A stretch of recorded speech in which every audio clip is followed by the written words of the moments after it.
Assalamualaikum warahmatullahi wabarakatuh. Bertemu lagi dengan saya Anggi Arista dari S1 Akuntansi Pagi semester 2.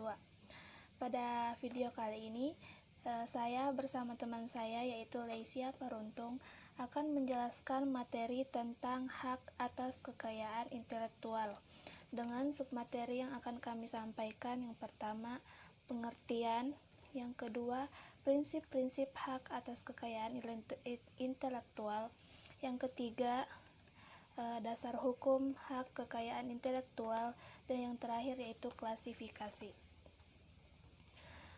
Materi pertama yang akan saya sampaikan itu pengertian. Hak atas kekayaan intelektual adalah hak eksklusif yang diberikan suatu hukum atau peraturan kepada seseorang atau sekelompok orang atas karya ciptanya. Menurut undang-undang yang telah disahkan oleh DPR RI pada tanggal 21 Maret 1997, haki adalah hak-hak secara hukum yang berhubungan dengan permasalahan hasil penemuan dan kreativitas seseorang atau beberapa orang yang berhubungan dengan perlindungan permasalahan reputasi dalam bidang komersial atau commercial reputation, dan tindakan atau jasa dalam bidang komersial atau goodwill. Dengan begitu, objek utama dari haki adalah karya, ciptaan, hasil buatan pikiran, atau intelektualita manusia. Kata intelektual tercermin bahwa objek kekayaan intelektual tersebut adalah kecerdasan, daya pikir, atau produk pemikiran manusia atau the creation of the human mind. Setiap manusia memiliki hak untuk melindungi atas karya hasil cipta, rasa dan kerasa setiap individu maupun kelompok. Nah, yang kedua yaitu prinsip-prinsip hak kekayaan intelektual. Prinsip yang pertama yaitu prinsip ekonomi. Dalam prinsip ekonomi, hak intelektual berasal dari kegiatan kreatif dari daya pikir manusia yang memiliki manfaat serta nilai ekonomi yang akan memberi keuntungan kepada pemilik hak cipta. Yang kedua, prinsip keadilan. Prinsip keadilan merupakan suatu perlindungan hukum bagi pemilik suatu hasil dari kemampuan intelektual sehingga memiliki kekuasaan dalam penggunaan hak atas kekayaan intelektual terhadap karyanya. Yang ketiga, prinsip kebudayaan. Prinsip kebudayaan merupakan pengembangan dari ilmu pengetahuan, sastra dan seni guna meningkatkan taraf kehidupan serta akan memberikan keuntungan bagi masyarakat, bangsa, dan negara. Yang keempat, prinsip sosial. Prinsip sosial mengatur kepentingan manusia sebagai warga negara, sehingga hak yang telah diberikan oleh hukum atas suatu karya merupakan satu kesatuan yang diberikan perlindungan berdasarkan keseimbangan antara kepentingan individu dan masyarakat atau lingkungan. Yang selanjutnya yaitu dasar hukum hak atas kekayaan intelektual di Indonesia. Dasar-dasar hukum tersebut antara lain Undang-Undang Nomor 7 Tahun 1994 tentang pengesahan Agreement Establishing the World Trade Organization atau WTO. Yang kedua, Undang-Undang Nomor 10 Tahun 1995 tentang kepabeanan. Yang ketiga, Undang-Undang Nomor 12 Tahun 1997 tentang hak cipta. Yang keempat, Undang-Undang Nomor 14 Tahun 1997 tentang hak paten. Selanjutnya, Keputusan Presiden RI Nomor 15 Tahun 1997 tentang pengesahan Paris Convention for the Protection of Industrial Property and Convention Establishing the World Intellectual Property Organization. Selanjutnya, Keputusan Presiden RI Nomor 17 Tahun 1997 tentang pengesahan Trademark Law Treaty. Dan selanjutnya, Keputusan Presiden RI Nomor 18 Tahun 1997 tentang pengesahan Brain Convention for the Protection of Literary and Artistic Work. Dan yang terakhir, Keputusan Presiden RI Nomor 19 Tahun 1997 tentang pengesahan WIPO Copyright Treaty. Halo, perkenalkan nama saya Lesia, NIM 14119006. Di video ini saya akan menjelaskan jenis-jenis dari hak atas kekayaan intelektual. Secara umum, hak atas kekayaan intelektual terbagi dalam dua kategori, yaitu hak cipta dan hak kekayaan industri. Nah, hak kekayaan industri ini meliputi hak paten, hak merek, hak desain industri, hak desain tata letak sirkuit terpadu, hak rahasia dagang, dan hak indikasi.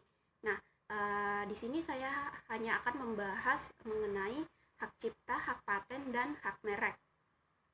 Hak paten menurut Undang-Undang Nomor 28 Tahun 2014 tentang hak cipta adalah hak eksklusif pencipta yang timbul secara otomatis berdasarkan prinsip deklaratif setelah suatu ciptaan diwujudkan dalam bentuk karya tanpa mengurangi pembatasan sesuai dengan ketentuan peraturan perundang-undangan. Hak cipta termasuk ke dalam benda imaterial. Yang dimaksud dengan hak milik imaterial adalah hak milik yang objek haknya adalah benda tidak berwujud. Sehingga dalam hal ini bukan fisik suatu benda atau barang yang dihak ciptakan, namun apa yang terkandung di dalamnya yang memiliki hak cipta. Contoh dari hak cipta tersebut adalah hak cipta penerbitan buku Manusia Setengah Salmon. Nah, dalam hak cipta ini bukan bukunya yang diberikan hak cipta, namun judul serta isi di dalam buku tersebutlah yang haknya diciptakan oleh penulis maupun penerbit buku tersebut. Kemudian dengan begitu yang menjadi objek dalam hak cipta merupakan ciptaan sang pencipta, yaitu setiap hasil karya dalam bentuk yang khas dan menunjukkan keasliannya dalam ilmu pengetahuan, seni, dan sastra. Kemudian dasar hukum undang-undang yang mengatur hak cipta adalah Undang-Undang Nomor 28 Tahun 2014 tentang hak cipta yang telah mengalami banyak perubahan undang-undang mengenai hak cipta sejak yaitu Undang-Undang Nomor 19 Tahun 2002 tentang hak cipta, Undang-Undang Nomor 6 Tahun 1982 tentang hak cipta, Lembaran Negara Republik Indonesia tahun 1982 Nomor 15, kemudian Undang-Undang Nomor 7 Tahun 1987 tentang perubahan atas Undang-Undang Nomor 6 Tahun 1982 tentang hak cipta, Lembaran Negara Republik Indonesia tahun 1987 Nomor 42, kemudian Undang-Undang Nomor 12 Tahun 1997 tentang perubahan atas Undang-Undang Nomor 6 Tahun 1982 sebagaimana telah diubah dengan Undang-Undang Nomor 7 Tahun 1987 Lembaran Negara Republik Indonesia tahun 1997 Nomor 29. Kemudian hak kekayaan industri. Hak kekayaan industri adalah hak yang mengatur segala milik perindustrian, terutama yang mengatur perlindungan hukum. Hak kekayaan industri sangat penting untuk didaftarkan oleh perusahaan-perusahaan karena ini sangat berguna untuk melindungi kegiatan industri perusahaan dari hal-hal yang sifatnya menghancurkan seperti plagiatisme. Kemudian dengan dilegalkan suatu industri dengan produk yang dihasilkan dengan begitu, industri lain tidak bisa semudahnya untuk membuat produk yang sejenis atau benar-benar mirip dengan mudah. Nah, dalam hak kekayaan industri salah satunya meliputi hak paten dan hak merek. Hak paten yaitu menurut Undang-Undang Republik Indonesia Nomor 13 Tahun 2016 tentang hak paten adalah hak eksklusif yang diberikan oleh negara kepada inventor atas hasil invensinya di bidang teknologi untuk jangka waktu tertentu, melaksanakan sendiri invensi tersebut atau memberikan persetujuan kepada pihak lain untuk melaksanakannya. Nah, invensi adalah ide inventor yang dituangkan ke dalam suatu kegiatan pemecahan masalah yang spesifik di bidang teknologi berupa produk atau proses, atau penyempurnaan dan pengembangan produk atau proses. Nah, sedangkan inventor sendiri adalah seseorang atau beberapa orang yang secara bersama-sama melaksanakan ide yang dituangkan ke dalam kegiatan yang menghasilkan invensi. Nah, paten hanya diberikan negara kepada penemu yang telah menemukan suatu penemuan baru di bidang teknologi. Yang dimaksud dengan penemuan adalah kegiatan pemecahan masalah tertentu di bidang teknologi. Hal yang dimaksud berupa proses, hasil produksi, penyempurnaan dan pengembangan proses, serta penyempurnaan dan pengembangan hasil produksi. Perlindungan hak paten dapat diberikan untuk jangka 20 tahun terhitung dari filing date untuk paten biasa, sedangkan 10 tahun terhitung dari filing date untuk paten yang sederhana. Kemudian undang-undang yang mengatur hak paten antara lain Undang-Undang Republik Indonesia Nomor 13 Tahun 2016 tentang paten yang telah direvisi dari Undang-Undang Nomor 14 Tahun 2001 dan Undang-Undang Nomor 6 Tahun 1989 tentang paten Lembaran Negara Republik Indonesia tahun 1989 nomor 39. Kemudian Undang-Undang nomor 13 tahun 1997 tentang perubahan Undang-Undang nomor 6 tahun 1989 tentang paten Lembaran Negara Republik Indonesia tahun 1997 nomor 30.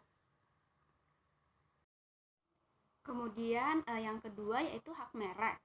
Nah, menurut Undang-Undang Republik Indonesia Nomor 20 Tahun 2016 tentang merek dan indikasi geografis adalah tanda yang dapat ditampilkan secara grafis berupa gambar, logo, nama, kata, huruf, angka, susunan warna dalam bentuk 2 dimensi atau 3 dimensi, yaitu suara, hologram, atau kombinasi dari 2 atau lebih unsur tersebut untuk membedakan barang dan jasa yang diproduksi oleh orang atau badan hukum dalam kegiatan perdagangan barang atau jasa. Nah, merek merupakan tanda yang digunakan untuk membedakan produk atau jasa tertentu dengan produk atau jasa yang sejenis sehingga milik nilai jual dari pemberian merek tersebut dengan adanya pembeda dalam setiap produk atau jasa sejenis yang ditawarkan. Maka para customer tentu dapat memilih produk jasa merek apa yang akan digunakan sesuai dengan kualitas dari masing-masing produk atau jasa tersebut. Nah, merek memiliki beberapa istilah, yaitu yang pertama, merek dagang. Merek dagang adalah merek yang digunakan pada barang yang diperdagangkan oleh seseorang atau beberapa orang secara bersama-sama atau badan hukum untuk membedakan dengan barang-barang sejenis lainnya.